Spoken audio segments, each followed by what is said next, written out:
You're on the clock with Tyler Jennings and Jared Perkins, a Prospects Live podcast for everything MLB Draft related.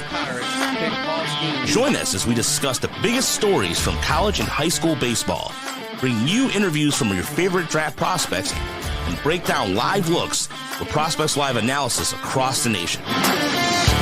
Get ready, because you're on the clock with Tyler Jennings and Jared Perkins. Welcome to another episode of On the Clock. I'm Jared Perkins. That's Tyler Jennings. We are in May, which means the college baseball season's almost over. But we don't want to talk about that. We want to talk about fun things. Tyler, how are you doing? We're having some fun. It's finals week. It's something. Yeah, that can be fun, said no one ever. I was about to say, you better stop what you're saying there. We missed us last week, but we did have an interview with Owen Hall. If you haven't seen that already, check that out. Incredible kid. Really good interview. Get a little bit of background on his amateur journey, why he committed to Vanderbilt, and a bunch of other things, and some of the things he loves to do outside of baseball. So make sure to check that out on our YouTube channel, the Prospects Live YouTube channel. If you all missed it, we did put a Mock Draft 2.0 out, which I think we should discuss a little bit. Tyler, you put all of the write-ups together for that mock draft. I was going to say you put a bunch of them together, but you definitely did all of them. What are some of the biggest surprises, I guess, for you in our second mock here? Well, there was a couple of surprises beforehand. Like we did have Carson DiMartini somewhere in there, but I think kind of looking back on it, I kind of was like, he does swift too much. Like when thinking about like the Orioles model and whatnot, they target college bats and they usually go for guys that don't whiff a ton. Not whiff a ton, but like don't chase a ton. And like DiMartini fits that bill. He also has like a 35% swing and miss rate because he's trying to loft the ball and put more power into it. Which is something he wasn't doing last year. So like, we kind of thought about, there's some things in there, like PJ Orlando being an Orioles pick was kind of like something I was like, should we stick with this?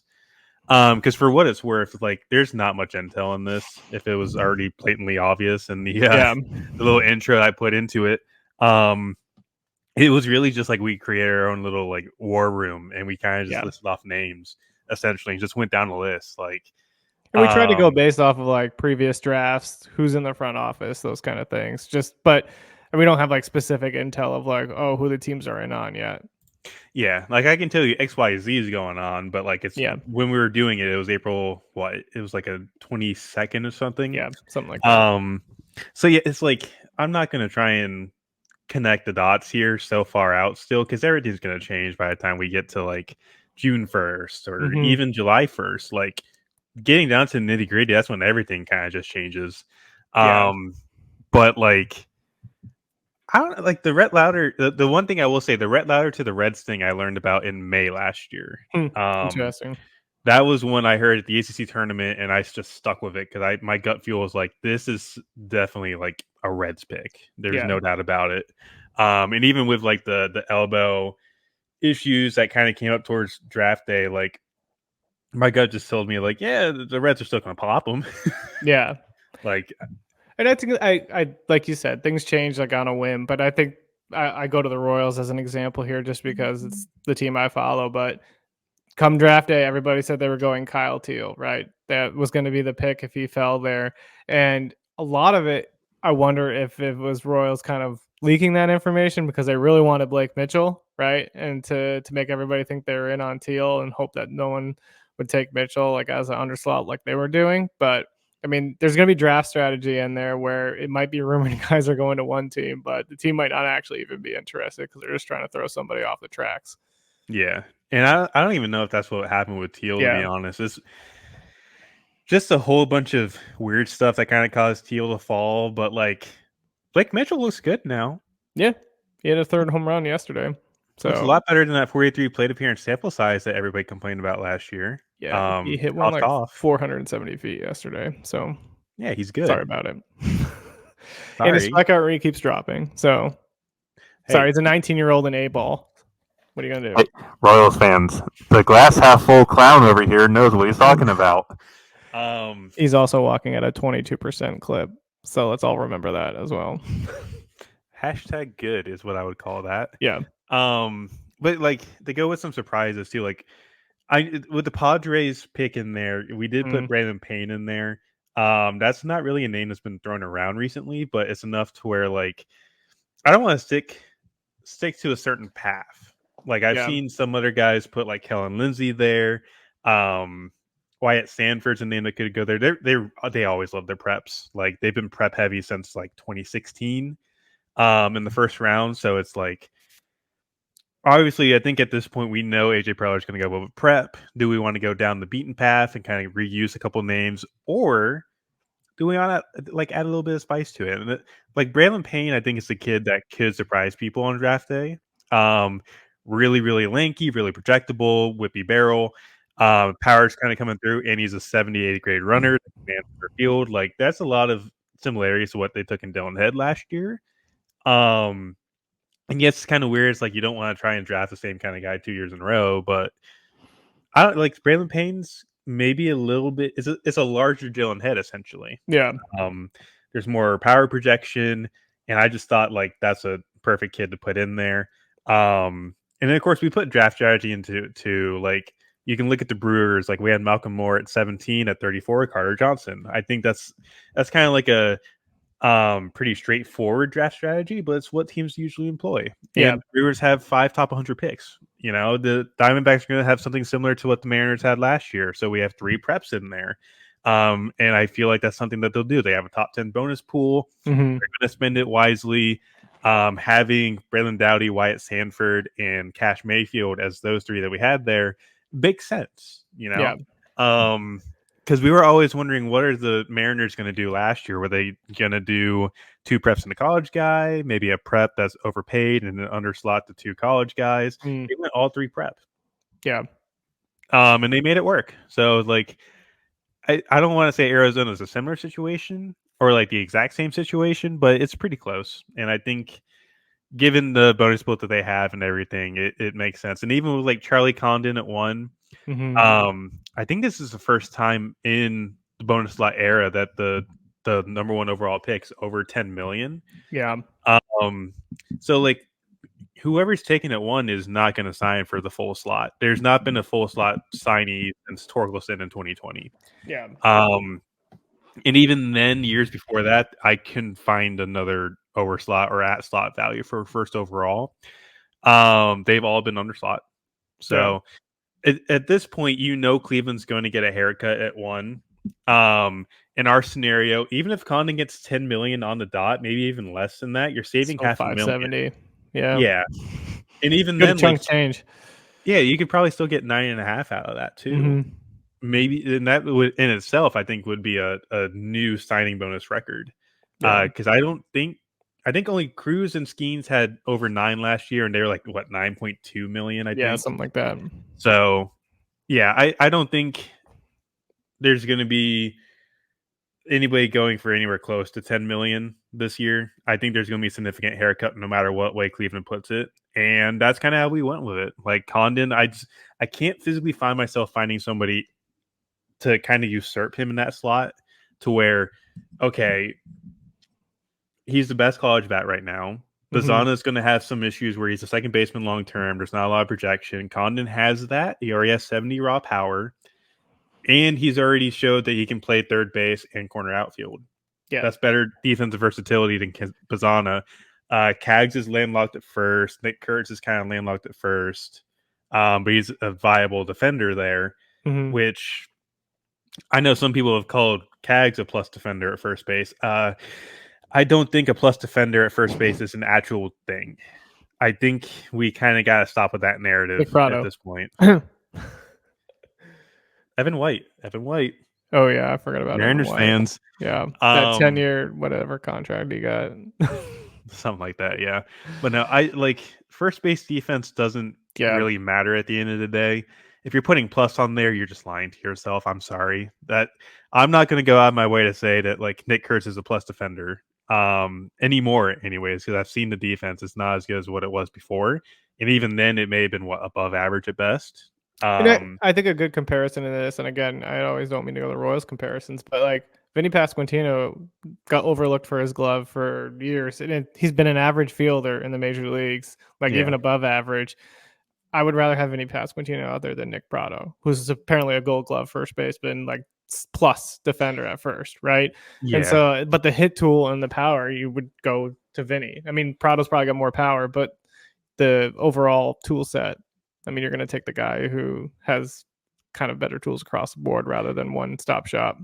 Yeah, and like it's a weird tangent for me to go on. It's like a little event session. Yeah. But like I'm not trying to name anyone specifically. I think there's a bunch of people that do it, and it's just I understand it's for clicks. I'm not that kind of person. Like, admittedly, yes, the Hagen Smith and Travis Von clips, I did kind of like hype it up. You have to though. But like, I think at that point, it kind of makes sense. Like, I mean, no one's seen a performance by Hagen Smith like that, like ever. So and that Bizarre film, I'm sorry. Did you hear me say "Oh my God" in the background? That I think those deserve the 350 some odd views that they got, or 350,000 or some shit. Yeah. Part of my French there, but the one thing I wanted to touch on is I think people would probably be shocked to see Bazana go to 4, only because it seems like him or Condon have been talked for 1-1, right? But I think the top 3, just because of the way they've drafted, just because of kind of their profiles, it makes it really hard to figure out exactly what direction they're going to go in. Yeah, I think with Cincy and Colorado, you're waiting to see what Cleveland does. Mm-hmm. And I think that's the way that's been for the past couple of years with the shorter round or shorter drafts and more bonus pool monies. Like, they're going to play the haircut game. There's no ifs, ands, or buts about it. Now, if you look at like Bazana falling to 4, could it happen? Yeah, I think it could. Is it realistic? Maybe. Well, the only way we're going to find out is when it comes to draft day. Yeah. Bazana's bat is arguably the best one in the draft. I don't think anybody's going to dice that up wrong. But you look at a guy that's really not going to be a shortstop long term. You wonder, okay, how does the power translate to wood bat? Because you do lose a couple of ticks of exit velocity compared to the 112s he's been hitting. So like, would you rather go for 2 guys or 3 guys rather that could have 70 raw or better juice, or kind of play it safe with the bat for, or like the hit tool over power kind of guy? And I just think like there's just more upside in those 3 guys at that point.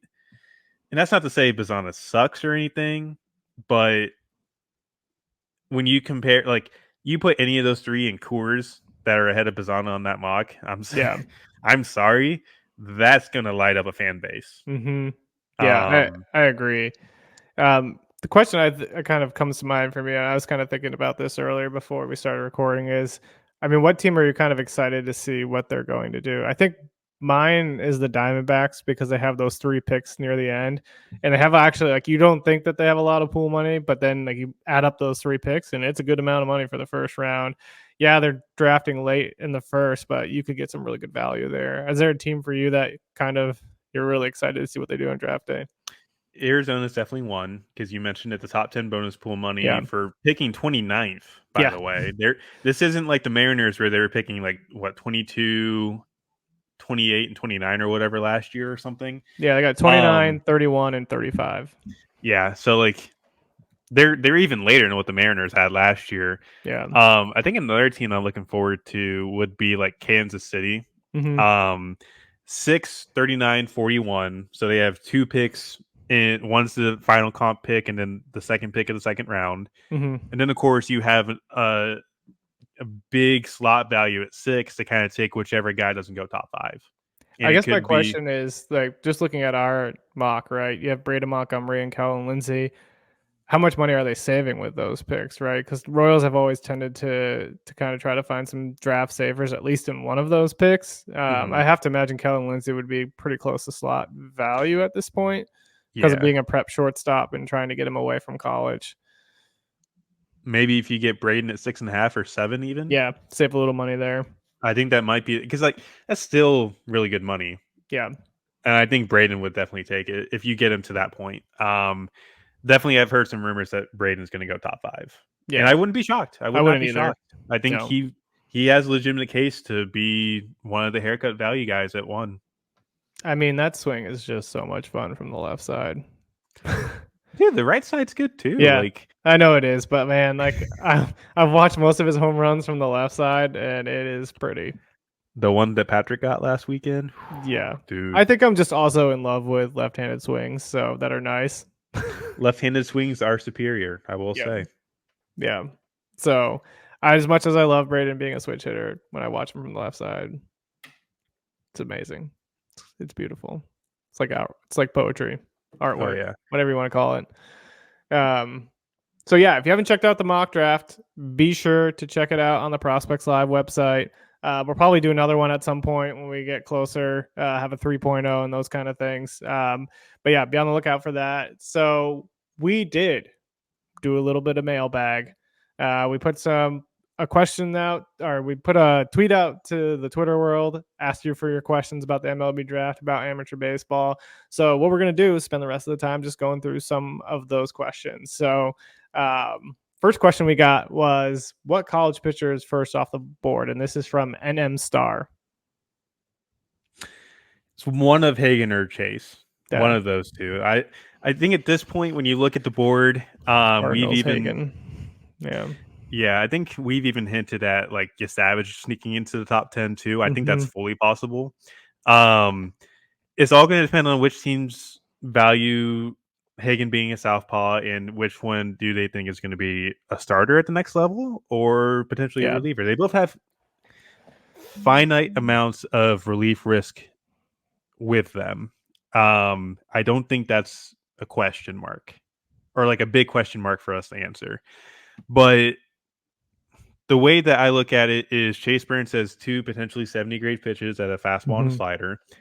He's commanding both very well. You kind of do wonder how the slider will be at getting chases at the next level. And then you also kind of look at the amount of effort that he puts through and compare it to Hagen.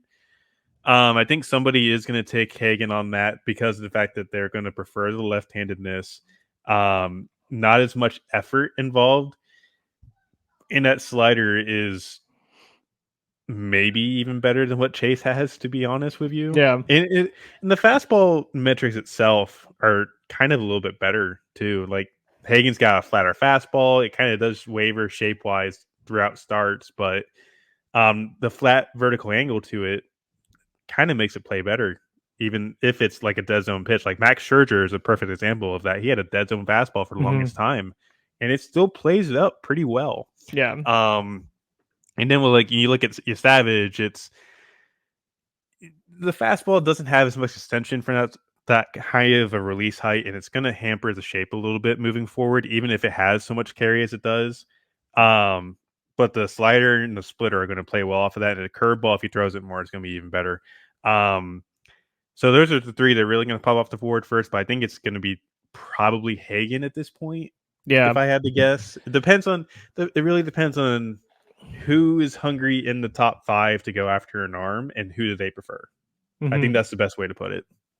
Yeah. And I mean, I'm working on a mock draft with Preston for Farm to Fountains just so we can get the Royals couple picks going. I picked Chase Burns going to the Cardinals only because I keep seeing everybody pick Hagen Smith, and I was like, I'm just going to do this just to go the opposite direction. I think it's kind of a coin flip. I think you're right. I think Hagen's probably the first guy off the board as a pitcher, but you really could go either way right now, I think. Amen. Next question we got is, speaking of Preston, from Preston Farm at Farm to Fountains, also a Prospects Live analyst. He said, who's the biggest riser right now leading into the summer? Who's falling the most? And I'll leave this one to you. Yeah, biggest riser would probably be Kellen Lindsey, because this is a guy that we didn't really know much about, and he was primarily a football guy. He was a quarterback at Hardy Senior going into it. But I talked to his agent, and just really working. I think he said baseball was secondary to him, but then they kind of focused on it this winter, getting with a coach and everything just popped off from there. It's an 80 grade runner, really good athleticism. It's going to be hit over power. I don't think there's anything wrong with that. He could play either shortstop or he could play in the outfield. There's enough twitch to make it work. So he's definitely the biggest riser for me. Biggest faller, Josh Hartle, probably at this point. Yeah. I know. Well, I think Bleacher Report put a mock out the other day that had him still in the first round, and they kind of I think it was top 15. I think like 22 or something. And they mentioned like he's turned it around a little bit. Then he got shelled at Notre Dame. It's just been so inconsistent with Hartle. It's hard to really get a gauge on him. And like tops out 92. There's no real fastball velocity jump that we've seen so far. Like we've been waiting 4 or 5 years for that, and it's just not shown up yet. And now that you're kind of fully developed at Wake, how much more can you get out of that? Yeah. So scouts do take that into account. It's certainly something I keep in the back of my mind, especially with Chase Burns. Like, how much more can you squeeze out of that kind of profile? So yeah, it's definitely Hartle is kind of like the biggest faller for me. It's getting borderline close to where he might not even be a day one pick at this point, and that's kind of sad to think about. Yeah. But it's just the changes haven't been there. He's throwing I don't think throwing too many strikes is the issue, but he's living in the same part of the zone, and teams have started to recognize that, and that's just been the case all year. Yeah, I think a guy for me that's kind of a faller, and someone unfortunately we've had on the podcast, but Drew Beam. We've talked a little bit about it before, just the lack of swing and miss, and just pitching to contact. Numbers are still good. There's just not the strikeout numbers. So, guy, I think that might fall probably into the second round. You think at this point? Yeah, I think with him, he's been such a consistent performer that I think he can live with it, especially with how the class kind of falls off a little bit after, Hagen, Chase, and Savage. So he could still be like a comp round pick at the end of the day. I think we actually had him in on the mock for a little bit, and then I kind of took him out and kind of put I think we had him to the Rockies at 38, but then I was like, I'll put Joe Yoki at 38 and then Kellen Lindsay at 39 because I feel like that just makes more sense. Yeah. And like you mentioned, Drew Beam's kind of a pitch to contact guy, but like maybe beginning of the first, or not beginning of the first, beginning of the second at this point. I don't think he's fallen as much as what Hartle has this year. Yeah, I agree. Next question's from Jacob Millen. Is this the weakest prep draft class since the COVID-19 draft? Yes, and it's not even close. I am so sorry, man. This year's prep class has been really weak, especially when you compare it to what we had last year with like Max Clark and Walker Jenkins being so good, and Carter Johnson wasn't far behind. Or sorry, Cole Emerson. I don't know why I said Carter Johnson. But this year it's like, okay, Connor Griffin reclassed. He's probably still the best bat. Bryce Rainer's not far behind. Orlando's kind of slipped a little bit, but he's also walking a bunch because teams just don't want to pitch to him down in South Carolina. But what other first rounders can you think of off the top of your head that could make sense, like legitimately? I think that's where we struggled in the mock draft. Yeah, too, right. It's like we had all these teams that were prep heavy in the past, but we were trying to figure out what prep prospect would even fit at this point, right? The guys that wouldn't even wouldn't make sense going that early. Yeah, I think at this point, like Slade Caldwell, Cam Kennedy, Theo Gillen, and then it's kind of like, okay, where does this guy fit in the back of the first round? Does he fit there? Maybe not. I don't know. So like, yeah, we threw those names in there, but like at the end of the day, we're just throwing darts at the board and just hoping they stick. Like with Philly, they have been prep heavy the past few years. I think the past 4 years they've been really prep heavy. And like we definitely tried to put a prep in there, but it was just so hard to think of a name because like fit wise, Wyatt Sanford kind of just felt better as a Diamondback. Yeah. Braylon Dowdy was definitely a Diamondback, unfortunately. Like that's kind of their MO with like spin and everything like that. But it was just really tough. That's why Dakota Jordan's there. And like Houston could have done the same thing. Padres are still going to find a way to pull a prep out of their butt at 25. Like they got someone they're hiding somewhere. We just don't know about them. For all we know, they've probably cloned like Jackson Merrill somewhere. Yeah. And they're going to be like, Jackson Merrill 2.0, 25, let's go. Everybody's like, who is this guy? Didn't even know he was draft eligible. Max and Gerald. Max and Gerald. Make it a thing. Let's do it. Staying on the prep player theme here, we got a question from our guy Joe Lowry, also at Prospects Live. What prep player in the top 25 or so of the Prospects Live 2024 top 100 prep prospects looks like they're most likely heading to campus. I think Cam Johnson was probably the big one last year, right? That went to LSU. And he still got taken in the 20th, but everybody kind of figured at that point, even if you try and pay him big bucks, he's not going. He's not going. Yeah. Derek Curiel definitely makes sense. This is a profile that like we've waited years for the power to kind of come in, and it's not happened. There's not really a ton of impact. He did gain like 10 pounds of muscle this year, but it's still not really changed much of anything. It's just a big hit over power. It's kind of like a slappy swing. Plays in center, but he might be a right fielder at the next level. It's just so tough to gauge that. And he's also going to be 19 on draft day. Like, I think he might be better off going to LSU for 2 years, see what happens. Yeah. Now, if a team throws money at him, yeah, take it. But I just don't know who would be able to throw so much money to a kid that we've kind of got prospect fatigue on. And like Owen Pano fits the same mold.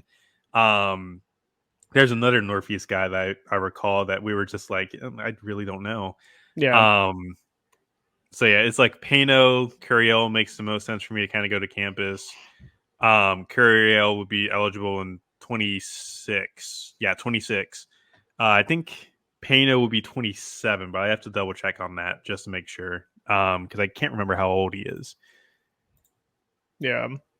Yeah, I'm not as in tune with the prep guys, so I'll leave that one to you. Next question I got from Josh Kaiser. He is the host of the One Royal Way podcast, so of course it's a Royals related question. He says, I need home run swing picks from the Royals at 6, 39, and 41, preferably fast track candidates because I'm impatient. What should my realistic dream scenario be? Gonna need some patience there, buddy. I hate to tell you. Definitely, I think dream case scenario we mentioned in the mock, Braden Montgomery at 6. You're going to go with some sort of like, it's going to be an overslot prep bat or prep arm at 39. I think we already know that's going to be what happens. Whether or not you have Joey Oki fall at 39, maybe. I really like Joey Oki as very flat fastball, low release, really good slider. I think it's the best slider in the prep class. 41 is a bit more interesting. It depends on what they want to go with. They could go from another prep. I think some preps are going to fall off the board a little bit quicker than we realize at the comp round or like the beginning of the second. Or they can try and pull somebody down to the. Do they have a comp round B pick at all? Do you know? I don't believe so. I think they just had the first one. Okay, let me double check on that because I can't remember off the top of my head if they do or not. I believe it was just comp A. Yep, you'd be correct. Next pick wouldn't be until 76. So, like, yeah, 41 could be like a college guy to kind of save some money, but I think that one could be either way. I don't know who would be available at 41, to be honest with you. Like I said, the college class kind of does fall off a lot after the first round. So I don't know who you really have there, to be honest with you. Yeah. We mentioned the prep class earlier being one of the worst in recent memory. The overall class is kind of weak after the first round. Really, it's kind of lackluster. There's not a ton of depth, especially on the college arms side. Man, the college arms have really not figured it out after Get Savage, and it's really tough to figure out. Okay, who's going to be a potential first rounder? None of them. Yeah, potentially. Like it's really hard to figure out. Yeah, I agree. I guess I should probably dive into this question too, but like, I mean, if Connor Griffin falls to them at 6, I would love to. I know that's not a fast track of like what Josh wants. He's probably going to take a little bit more time unless he's a quick mover as a high school kid. But I like that pick for especially where the Royals are at right now. They're probably going to be competitive this year and potentially next year if a lot of those guys opt back into their contracts. So I don't think you're in a super big rush. I mean, they definitely need an outfielder, but I don't know. If Braden Montgomery's there too, it's like, that seems like the safe pick, right? This team doesn't have a right fielder. That right fielder's name is Hunter Renfroe right now, and he's hitting like 136. So if you're looking for a bat they could potentially fast track, I guess that's the route to go at 6. But now, what about the other 2 picks? I mean, they're going to go some kind of prep, I think, at that point. Just kind of been the route they've taken. Again, they have a new scouting department though, right? It's led by Brian Bridges. So they could take an alternative route, but I think he's kind of had the same path in the past as well with prep guys. But he's also I don't know if he was there when they had the amount of college arms they took for a while there. But shout out Bridgie, by the way. Very nice dude. Absolutely loved him when he was with the Giants. Run into him all the time at USA, dude. He's very, very nice. Love him.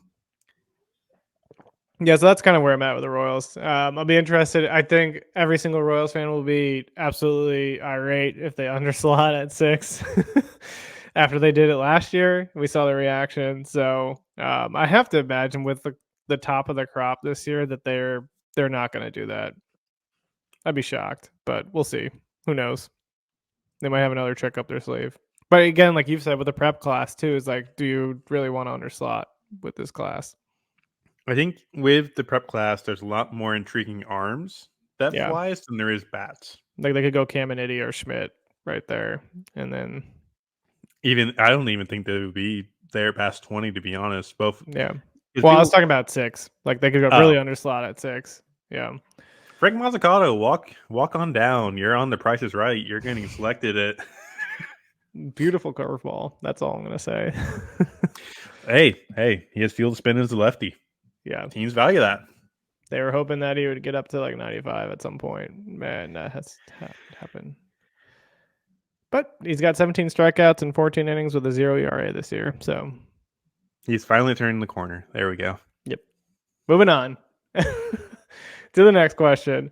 We got from Anonymous. Is there enough time for JJ Weatherholt to move back into the top 3 to 5 conversation? Top 5, yes. Top 3, I don't think so. Yeah. Just there's so many concerns with the hamstring now because he had the hamstring injury last year, just missed a month and some change with another hamstring injury. So you kind of wonder how the durability is with him at that point. Yeah. And like, yes, it could be a potentially 70 hit tool with like above average pop to the gaps and to the pull side. And it might just end up being the best bat in the class if everything works out. But in my opinion, your best ability is your availability. Mm-hmm. If you can't stay healthy, it's going to affect you at some point. And the hamstrings are really, I don't want to say a finicky injury to deal with, but it definitely will hamper you in the long term. Yeah. So it's a frustrating evaluation to make. But I think if he continues to hit the rest of the year, top 5 is reasonable. Top 3 is a bit of a long shot for me at this point, especially with what you have at the top of the class. But I realistically, if he's someone that gets drafted by the Angels at 8, he's fast tracked to the majors. He could end up being a steal. That is all dependent on how well the Angels do develop everything with him, though. It hasn't gone great with Neto and Shanwell so far, but they're platooning Shanuel this year, isn't it? Are they not? No, they weren't at first. I don't know if they've switched that, but he was playing every day and he was hitting a lot of nothing. So, well, I mean, we did have concern with Shanuel with his power with wood bats because it did not have much power at the Cape, but he hit a lot. And now we're kind of realistically looking at that situation again, even after he hit so many bombs with a BB core bat. So, like, he's up to 227, 317, 307. It was under like 190 just like a week ago. So my fantasy team is happy about this because Shanuel is my dynasty first baseman right now. He did hit a home run on April 28th. So I did see that. It helped me win last week. I'm 3-1 in my dynasty league. And I'm happy about that. Today hit a double today. Look at that. 2 for 4. Attaboy, Shanuel. With a walk. He's back. All right. Never mind. Angels didn't fail at developing Shanuel. He's back. What about Zach Neto, though? I want to see how my boy Neto's doing. Neto was struggling pretty hard, too. But, I mean, I don't know. They're basically having these guys learn at the big league level. Yeah. 238, 286, 657 OPS, 2 home runs. He's back. I'm just going to call it. He's over 230. Yeah, I mean, Zach Neto is batting 333 over his last 7 games. He is back. He's back. All right. Good job, Angels. Developing guys left and right. Moving on to the next question. This one also anonymous. How likely is it that Janik goes higher in the draft than predicted as an underslot guy? Pretty I'd say it's more than likely going to happen. We did mock him to the Orioles at 32 or something like that on this one. And realistically, I think he could be a back end first rounder. I don't know if he would be an underslot guy to go at like 17 to the Brewers, or one of those teams that has like a bunch of picks that will probably work a strategy out. Yeah. But I think realistically, at the end of the day, Walker Janik is going to be a back end first rounder. The twitch has gotten better. The hit tool is good. The power is starting to come up a little bit, even if he does miss home plate. I don't know if anybody saw that the other day, but that was a little brutal. Oops. But yeah, I think at the end of the day, Janet could be a back end first rounder. I just don't know where right now. But he was definitely somebody that we needed to be in the mock. Whether or not the Orioles pull his name, I don't know. He chases a bit too much for what the Orioles would probably like. Mm-hmm. But at the end of the day, we're guessing at this point. Yeah. So I don't know. Love it. All right, we got the last question from Bob Straza. I don't actually know if this is really a question. It seems more like a statement with 2 question marks. I had a bunch of trouble trying to decipher this question earlier. We shouldn't be surprised that Rayner and Caminiti have caught up to Griffin, and it's going to be another draft where the first prep off the board is again in dispute. Question mark. That seems like a statement that he's saying that Rayner and Caminiti have caught Griffin, and then that we're in a debate. Or we're in a dispute on who's going to be the first prep guy off the board. Okay. 2 things. Rayner is really the only one that's caught Connor Griffin in terms of overall prep, because I think Caminiti, as much as teams do like him, I don't know if he's top 10. Top 15 is more realistic for me. So like that 10 to 15, maybe even 20 range. Yeah. Second thing, what kind of dispute are we talking about here? Yeah. Was there a dispute last year? I know Walker last year was the first off the board, right? Or was it Max Clark? No, it was Clark. Yeah. I know with some teams they had Walker Jenkins completely off their board because of injury concerns, and they had Colt Emerson above. Speaking of, he's already on the IR. Yeah, I did see that because he ran into the outfield wall. I hate that for him, man. It sucks. So like to the person out there that's claiming to have found Colt Emerson in the fantasy world last year, please stop. Literally, the teams were aware of Colt Emerson being as good as Matt Clark and Walker Jenkins last year. I think we were even on the train a little bit too late on that.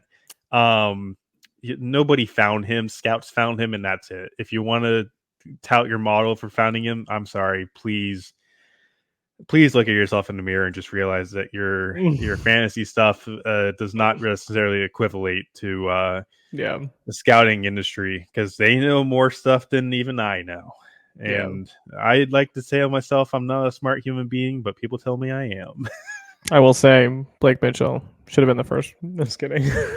Don't you dare. I'm not. I will dispute that with you right now. Oh, I don't even think that's true. So I'm just messing around. And that's even coming from me saying, like, I wanted Walker Jenkins over Max Clark. I just preferred Walker Jenkins' offensive profile more, even with the injury concerns kind of brought into it, because it was a hip issue that he's had for a while. Broke his handmate.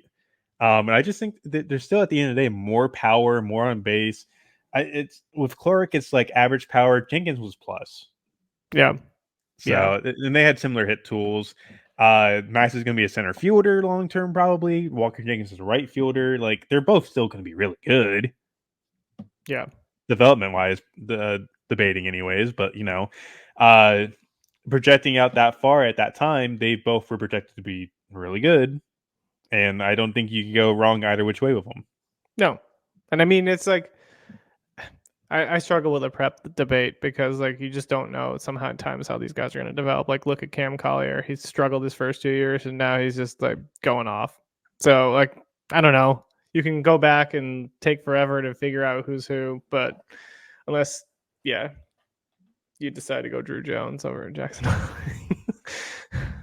But anyways. We won't talk about that one. Yeah.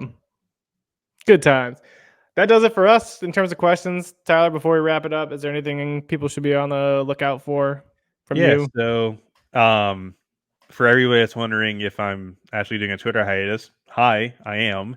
I guess the biggest thing is I'm not going to be tweeting or anything. I'm gonna check some DMs every once in a while, but like in terms of actually tweeting something or highlighting guys or anything, I'm kind of burnt out right now. Day job's been a pain. I got finals this week. I think we all know about that. And just really needed to take time away to kind of like focus on myself. We had an incident at work that I kind of took a bit too hard, and it kind of took me back a little bit to kind of look like doing a little bit too much. And it's just so much going on. Like, sister graduates college this week, so I'm gonna go up to Ohio for that. Love that. Gonna get my own body looked at because like I've had a little bit of a foot injury the past like couple weeks or so that I kind of want to get looked at. But I'll still be behind the scenes. I'm gonna be working on some videos and whatnot, doing some reports, trying to get caught up on what I've been missing the past month or so. Another mock probably won't come back for a little bit, but we are going to start working on a top 300 expansion at some point. Love it. I want to start getting some work on it this month, and I'm hoping by the end of the month, by ACC tournament time, we'll be there. We'll get that done, and then kind of just go from there. Like, my main focus right now is just catching up on all the stuff that I've been falling back behind on. I am doing summer school, so that's going to be another thing, but I don't think it's going to be as tough as what this spring semester has been for me, man. Yeah. Spanish and ethics, not a good mix. Not a good mix. So So just yeah. to so you all know, Tyler's busy. Yeah, we have lives outside of this, guys. By the way, Yeah. I hope you realize that. What? We do? I didn't even know that. I have a life. I'd never thought I would say I would admit that. But in all seriousness, though, it's like I just gotta take some time to myself. So Yeah. gonna try and get finals done, spend some time with family, get some stuff taken care of, and try and just catch up on things. Really, I'll see you guys next Thursday when I go down to South Carolina for Charlie Condon. So I am pretty much done with live looks. Again, kind of the same reason. Just taking a break for the year. I might go out to NC State for Virginia for one day next weekend. No, not this weekend, but the weekend after. Just to get one more in. I haven't seen the NC State guys. I know you've seen plenty of them, but was going to go to Charleston and Towson this weekend, but life just got the best of me, so I'm not going to that. So yeah, I'm going to try to do some player profiles of guys I've seen. So taking the video, going through it a little bit more with a kind of fine tooth and comb, and writing out some more extensive in-depth reviews on specific players. Probably not the big guys like Chase Burns, because everybody knows basically all those things, but some of the smaller guys that might be going in the later rounds, like Connor Foley, Carter Matheson, Everett Catlett, some of those guys that aren't as well known. I think some in-depth profiles would be pretty cool. So might try to work on those. Don't know if I'll get to them, but definitely have them at the top of my list. So we will be having content coming your way, especially as we lead up to the draft.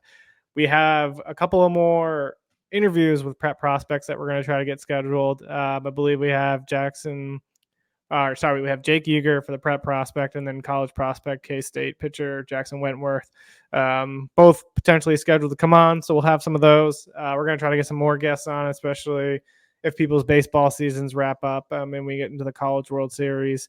We'll probably start trying to reach out to some more of those guys and have them on the pods just so you can get to know some of the guys going in the draft. So lots of content coming your way. But until next time, we'll see you.